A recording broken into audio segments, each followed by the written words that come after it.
Pourquoi est-ce que tu n'arrives pas à sortir des troubles du comportement alimentaire? Je vais te donner plusieurs pistes de réflexion dans cette vidéo. Avant de commencer, je me présente rapidement, je suis Flamendra, coach de vie spécialisée dans tout ce qui est troubles du comportement alimentaire. J'ai vécu l'anorexie, la boulimie et l'hyperphagie pendant plusieurs années. Donc autant te dire que j'en connais un rayon sur le sujet. Et aujourd'hui, je suis très heureuse de faire ce beau métier de coach de vie pour t'aider toi aussi à t'en sortir. La première chose que j'ai envie de te dire, c'est que non. Non, les troubles du comportement alimentaire, ce n'est pas une question de volonté. Non, ce n'est pas toi le problème. Non, tu n'es pas anormal. Et enfin, non, tu n'es pas seul. Ce qui t'empêche de sortir des troubles du comportement alimentaire, ça n'a rien à voir avec tout ça. Tu es simplement pris au piège des mécanismes de défense de ton cerveau. Oui, parce que tout part de ton cerveau, c'est un petit peu le chef d'orchestre. J'en parle beaucoup en coaching et je suis passionnée par les neurosciences. C'est hyper puissant et hyper important de comprendre comment le cerveau fonctionne. Donc, comme je disais, tu es pris au piège des mécanismes inconscients de ton cerveau qui cherchent à te protéger. Lui, son rôle, c'est de te maintenir en vie. Le truc, c'est que tu l'as conditionné avec certaines peurs. Tu as expérimenté des choses dans ta vie et ton cerveau a enregistré que, ok, ça, c'était dangereux. Alors que dans la réalité, ça ne l'est pas. Par exemple, peut-être un burger, c'est dangereux. Alors qu'en réalité, ça ne l'est pas. Mais à force de te dire, il y a trop de gras, il y a trop de ceci, il y a trop de cela, et ben en fait, ton cerveau se dit, oula, en fait, on va peut-être pas le manger, on va peut-être pas s'y confronter à ce truc, parce que sinon, il va nous arriver un truc horrible. Et forcément, ce truc horrible, c'est quoi? C'est grossir, c'est prendre du poids. Alors qu'en réalité, encore une fois, grossir n'est pas mal. Il n'y a rien de grave qui se passe, il n'y a pas un météore qui est en train de tomber sur la terre. Tout va bien. Mais tu as programmé ton cerveau à penser que grossir c'était la fin du monde parce que tu as lié ça à ton estime personnelle, mais ça c'est des choses plus profondes qu'on voit en coaching. Et surtout, ce que ton cerveau comprend, c'est que inconnu égale changement, égale nouveauté. Et le changement, la nouveauté pour ton cerveau, égale danger, égale mort. Oui, je sais, ça paraît extrême, mais c'est vraiment le cas. Les personnes qui souffrent de troubles alimentaires ont extrêmement peur du changement. C'est pour ça qu'elles répètent toujours les mêmes choses, qu'elles mangent toujours les mêmes choses, qu'elles ont des cadres de calories, que tout est planifié à l'avance, parce que ça les rassure. Et le moindre imprévu, le moindre changement, c'est un truc horrible, c'est un truc compliqué pour elle. Ce qu'il faut savoir, c'est que ton cerveau préférera toujours un inconfort connu à un confort inconnu. Celle-là, tu peux la noter parce qu'elle est extrêmement puissante. Et ce, même si en réalité, ce confort inconnu, il pouvait être bénéfique sur le long terme, et ben en fait, ton cerveau, il va toujours te ramener à ce que tu connais parce que c'est répété. Et pour lui, tout ce qui est répété, c'est rassurant. Il se dit, ok, bah comme c'est répété, comme elle le répète et tout, et qu'on n'est pas mort, bah c'est bon en fait, tout va bien, donc on va le refaire. Sauf que ce truc-là, même si tu meurs pas en réalité, hein, t'es toujours en vie, bah c'est délétère sur le long terme, ça te fait souffrir. Et c'est ça en fait les comportements des TCA. Tu sais que en fait, c'est délétère, mais c'est un peu plus fort que toi, tu vois. Et c'est lié à ça. C'est lié au conditionnement de ton cerveau, aux blessures, aux peurs, aux blocages que tu peux avoir dans ton inconscient. Et surtout, ce qu'il faut savoir avec le cerveau, c'est qu'il n'est pas programmé pour ton bonheur. Il y a beaucoup de gens qui pensent que il faut être heureux, que ouais, on est programmé pour être heureux. C'est faux. Ton cerveau est programmé pour ta survie, pour te maintenir en vie. Et lui, tout ce qu'il va capter comme un danger, donc comme du changement notamment, il va faire en sorte de te trouver tout un tas d'excuses pour ne pas que tu y ailles, pour ne pas que tu changes, même si toi, consciemment, tu sais que ça pourrait être bon pour toi. Exemple, te lancer dans un coaching, par exemple, je suis sûre qu'au fond de toi, tu sais que c'est bon, mais t'as les jetons, mais il y a des peurs. Et du coup, qu'est-ce qui se passe? Il y a des excuses. J'ai pas le temps, j'ai pas l'argent, non mais j'ai ma maison, non mais j'ai des vacances, non mais j'ai des enfants, non mais c'est pas le bon moment. oui, bah en fait ça ce sera toujours le cas, tu vois. Il y aura toujours un truc. Et donc il va te trouver plein d'excuses pour ne pas agir envers ce qui est important pour toi, ce que tu veux consciemment, et vers ta guérison. Donc même si tu as toute la bonne volonté du monde, si tu te laisses driver, diriger par tes peurs, il n'y a rien qui va se passer. Donc c'est très important de comprendre comment le cerveau fonctionne. Ça, je l'enseigne beaucoup en coaching. Ça aide énormément mes coachés, hein. Et franchement, ça va t'aider dans ta guérison des TCA, mais pas que. Dans plein de choses dans ta vie, crois-moi. Et le cerveau, comme dit, il va te trouver plein d'excuses pour ne pas que tu changes. Pour ne pas que tu changes, même si ça te fait souffrir à long terme. Tu vas commencer à douter, tu vas commencer à remettre en question ta décision, tu vas commencer à te concentrer sur autre chose, tu vas peut-être demander l'avis des autres et en fait tu vas te laisser embarquer par ton mental. Et crois-moi, le mental, quand il se pose 360 000 questions à la minute et qu'il remet tout en doute, eh bien ce qu'il se passe, c'est que tu ne fais rien. Tu décides de ne pas changer, de rester dans ce que tu connais. Parce que c'est plus facile, c'est plus rassurant. Tu procrastines, tu te dis bon, on verra plus tard. Et au final, tu ne changes rien. Et au final, si tu ne changes rien, si tu fais toujours la même chose, si tu continues de fuir au lieu de t'ouvrir, tu obtiendras toujours les mêmes résultats dans ta vie. CF, notre ami Einstein, n'est-ce pas? Au final, il y a plusieurs choses qui se passent. Numéro 1, tu procrastines. Tu repousses depuis des mois, voire même des années, la vraie guérison. Moi, j'ai eu des clientes qui m'ont avoué qu'elles ont été voir des coachs sportifs, des diététiciennes, des nutritionnistes et tout le tralala, et qu'en réalité, ça n'a fait que renforcer leur TCA, ça ne les a pas aidés. Et je pense qu'elles le savaient au fond, mais qu'elle n'avait pas vraiment envie de guérir. Elle voulait se rassurer. Donc demande-toi, qu'est-ce que tu as vraiment besoin de faire?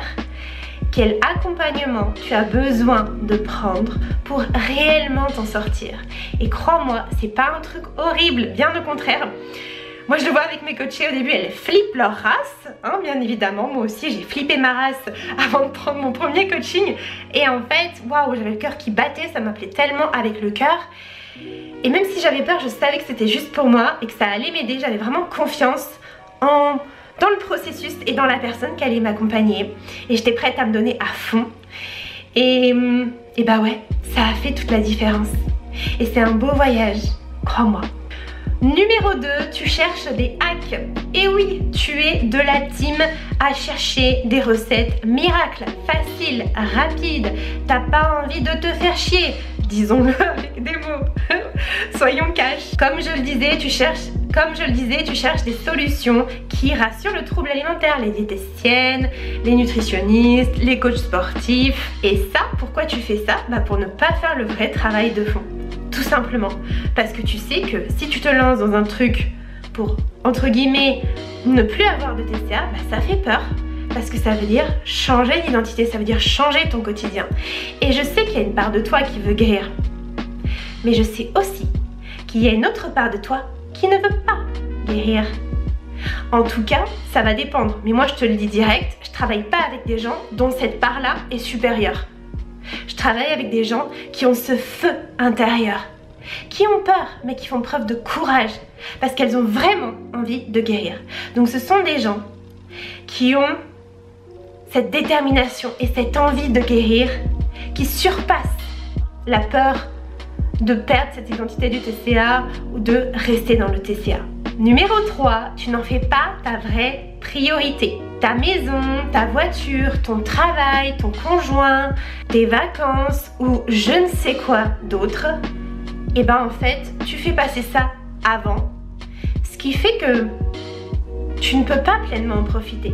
Par exemple, partir en vacances quand on a un trouble alimentaire, excuse-moi, hein, mais c'est chaud du slip. Même chose, vivre une relation amoureuse satisfaisante où tu es bien, bah c'est chaud patate quand déjà toi t'es pas bien avec toi-même. Pareil avec tes relations familiales, que ce soit avec tes parents, tes frères, tes sœurs, tes enfants si tu en as. c'est ultra compliqué. Ça se retrouve également dans le travail, ça vient perturber ton travail. T'arrives pas à te concentrer, t'es fatigué, tu peux avoir des gaz, des ballonnements, si tu fais des crises. C'est compliqué si on te propose, je sais pas, des viennoiseries, du chocolat, tu dois résister et tout. Enfin, ça te complique tellement la vie sur plein de sphères. Et ça, c'est quelque chose que je répète très souvent, c'est que les troubles du comportement alimentaire, ça affecte toutes les sphères de vie. C'est bien plus profond que juste un problème de nourriture et de poids. Ça, ce n'est que la surface de l'iceberg, vraiment. Ce ne sont que des symptômes d'un mal-être plus profond. Et c'est ça qu'on va travailler en coaching. À ce propos, si tu as envie que je t'accompagne sur plusieurs mois au travers du coaching Savoure la vie, qui est un coaching individuel, privé, où tu as plein d'outils, où tu as accès à moi 24 heures sur 24, 7 jours sur 7, où tu as plein de séances de coaching où on va justement creuser en profondeur, travailler ton état d'esprit, ton rapport à la nourriture, au corps, à toi-même, au monde et aux autres. Clique dans la description, tu peux remplir le formulaire pour réserver un appel découverte avec moi de 1 heure. On fera le point sur ta situation, je te présenterai le coaching et si tu sens que c'est l'accompagnement dont tu as besoin, si tu te sens bien avec moi et moi que je me sens bien avec toi, eh bien tu pourras embarquer pour cette belle aventure transformatrice. Je te laisse regarder tout ça juste en dessous. Numéro 4, tu veux tout faire tout seul. Et oui, ce truc de la femme forte qui ne demande jamais d'aide, qui se dit que elle peut tout gérer, qui met cette espèce de masque, cette espèce de carapace, d'armure pour ne pas montrer que ça va pas, qui dit toujours oui ça va, qui est toujours là pour aider les autres, qui fait toujours genre elle gère tout, qui s'en demande toujours plus, qui se force à faire plein de choses pour prouver sa valeur. Et bien ça, c'est un frein majeur de ta guérison. Et d'ailleurs on travaille sur cet aspect là en coaching. Ça s'appelle baisser les armes, ça s'appelle revenir à l'être, ça s'appelle faire preuve de vulnérabilité, ça s'appelle oser demander de l'aide, oser parler de toi, oser te montrer tel que tu es. Et je sais que tu t'entêtes peut-être à guérir seule, à te dire que t'as tout compris, que t'as besoin de personne, que en fait c'est pas si grave. Mais je t'assure que plus tu repousses, et plus en fait tu repousses ta vie, et plus tu envenimes le trouble du comportement alimentaire. Et personnellement, je ne connais personne dans mon entourage, dans les confrères, consoeurs que je connais qui sont sortis des TCA, je ne connais personne qui s'en soit sorti seul. Ça, c'est des conneries. C'est comme les gens que tu vois réussir sur les réseaux, tu te dis waouh, ils ont réussi, ils sont trop forts. Mais ça n'existe pas le self-made man, tu sais, le truc un peu, le rêve américain. Les gens qui réussissent se sont entourés et s'entourent d'autres gens. Souvent d'ailleurs, ils s'entourent de mentors, de gens de qui ils peuvent apprendre, de gens qui ont déjà fait le chemin qu'ils souhaitent faire.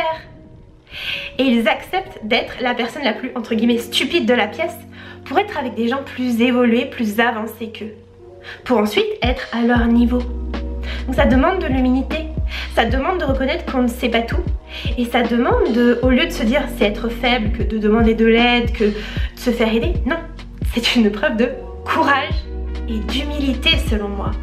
Et c'est comme ça qu'on avance, et plus tu refuses de te faire aider, moins tu avanceras, je te le dis direct. Parce que chercher à mettre en place des choses seule, sincèrement quand t'as pas de soutien, quand t'as pas les clés, quand t'es pas formé là-dessus, c'est dur. Surtout que toi-même avec toi-même, c'est très dur d'avoir du recul sur soi. Même moi aujourd'hui en tant que coach, alors je pratique l'auto-coaching, bien évidemment, j'ai plein d'outils pour ça, mais très souvent, je me fais accompagner par des coachs, par des psychologues, par des professionnels en fonction de mes besoins. Mais c'est très fréquent. Là en ce moment je me fais accompagner par un psy et par une coach. Donc autant te dire que je suis bien entourée.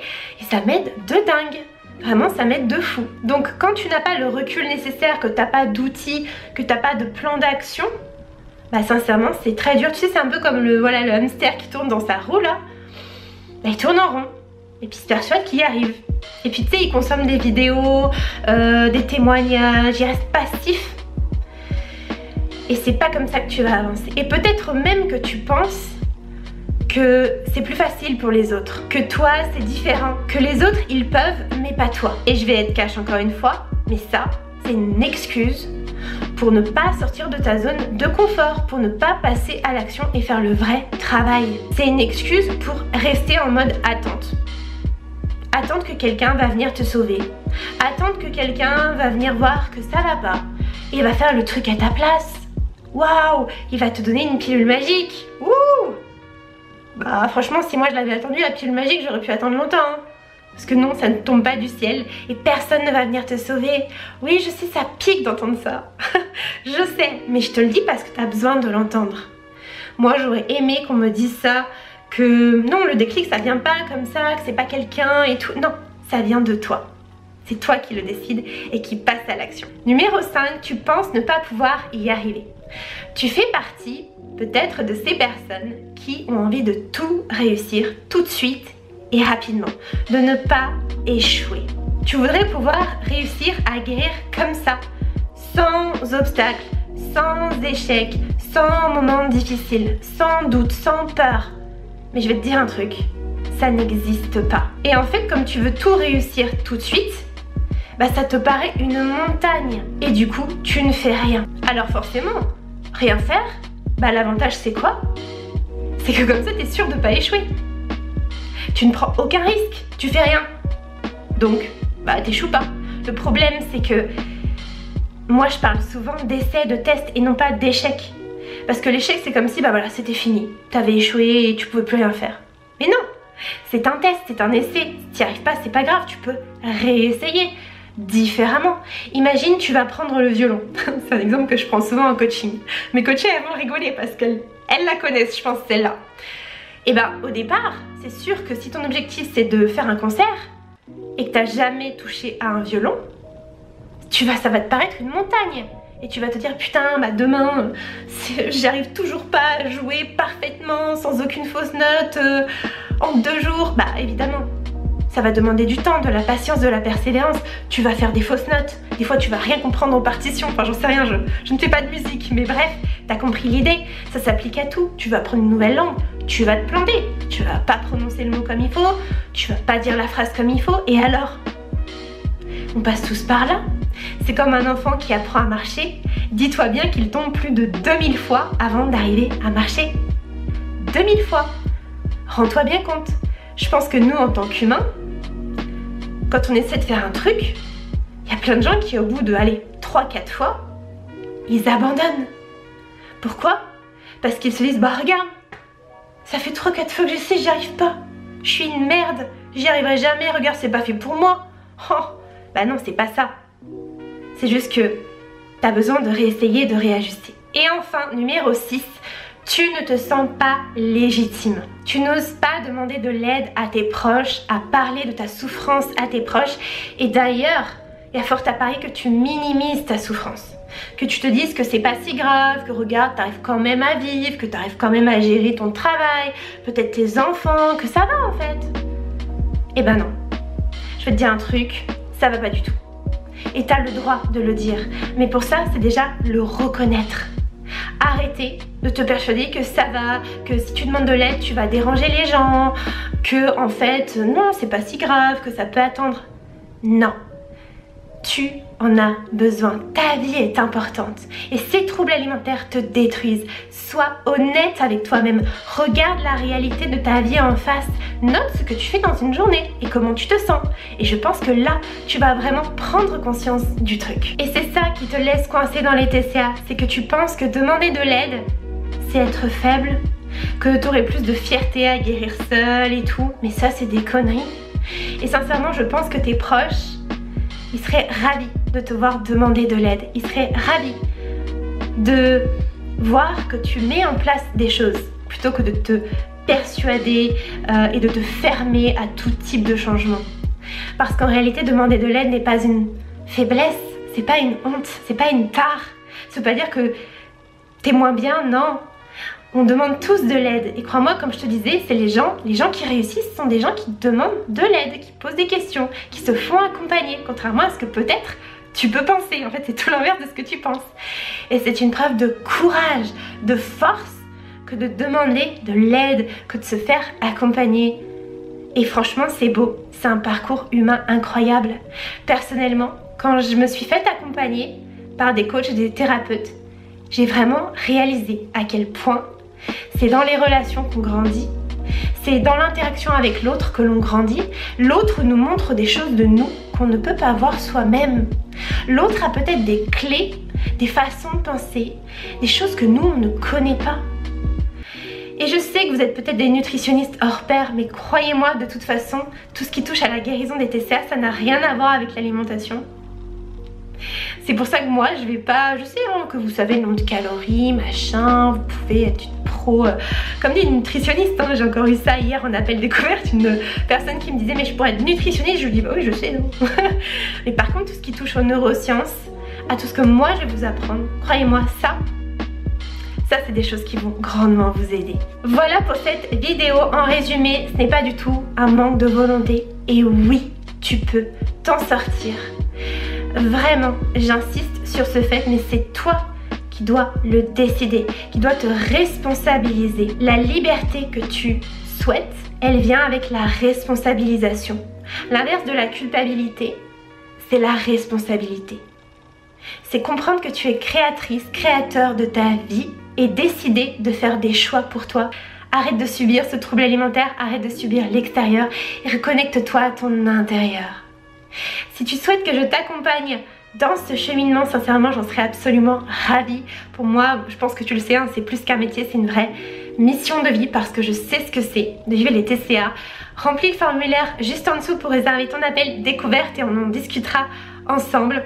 Et sur ce, je te souhaite une très belle journée, mais surtout, n'oublie pas de savourer la vie.